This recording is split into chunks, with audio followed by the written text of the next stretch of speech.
नमस्कार, जय हिंद। स्वागत है आप सभी का आपके अपने YouTube चैनल मंथन में। मैं हूं आपका दोस्त आरसी पांडे और आज मंथन होगा मोदी सरकार की सैनिक पॉलिसी पर।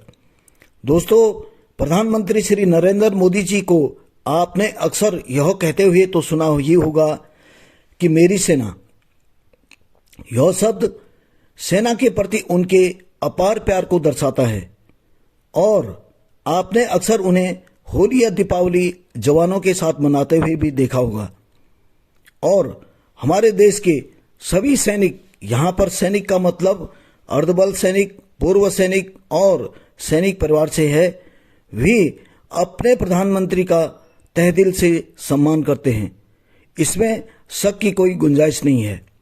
लेकिन यहाँ पर किंतु परंतु और मगर के जो प्रश्न चिन्ह खड़े होते हैं, अब उन पे चर्चा करना जरूरी हो गया है, क्योंकि सेना के अंदर लगातार हो रही छेड़छाड़, भेदभाव और बदलाव हमें सोचने पर मजबूर कर रही है। प्रधानमंत्री श्री नरेंद्र मोदी जी ने अपने घोषणा पत्र में वादा किया था कि सत्ता में आने के बाद उनकी सरकार सैनिकों की सभी पे विसंगतियों सहित ओआरओपी की खामियों को दूर करेंगी। और यही नहीं, आज भी हमारे प्रधानमंत्री सैनिकों के कल्याण के बारे में अक्सर कहते सुनाई देते हैं।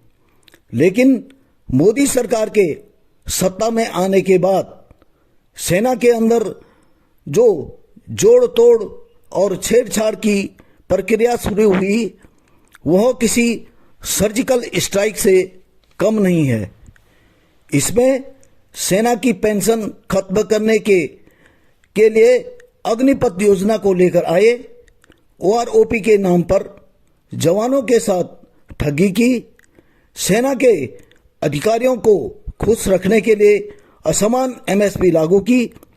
अब तो इस क्रूरता की हद और भी पार तब होने लगी जब आपकी टेढ़ी नजर जवानों की विकलांग पेंशन पर पड़ गई। आज हमारे सैनिक, पूर्व सैनिक और सैनिक परिवार आपसे सिर्फ एक ही बात जानना चाहते हैं कि आप हमारे वेलफेयर में इसी तरह सेंध लगाते रहोगे या फिर हमें भी अपने हक के लिए किसानों या अन्य संगठनों की तरह दो चार होना पड़ेगा।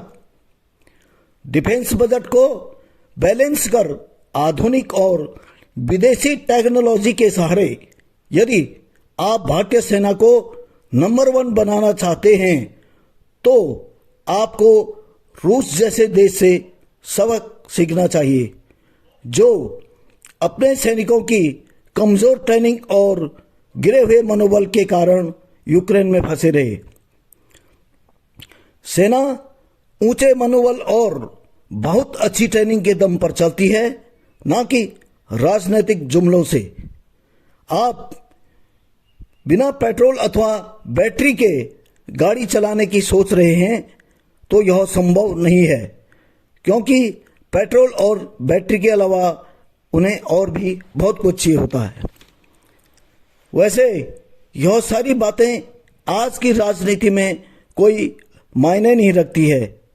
आज की राजनीति फायदे और पार्टी की साख के अलावा वोट बैंक के आधार पर चलती है। लेकिन देश के राजनेताओं को यह नहीं भूलना चाहिए कि जब देश होगा तभी राजनीति भी होगी। कल को हम और आप रहे या न रहे, यह देश रहना चाहिए और यह देश तभी रहेगा जब इस देश की सेना मजबूत रहेगी। जय हिंद, जय भारत, वंदे मातरम।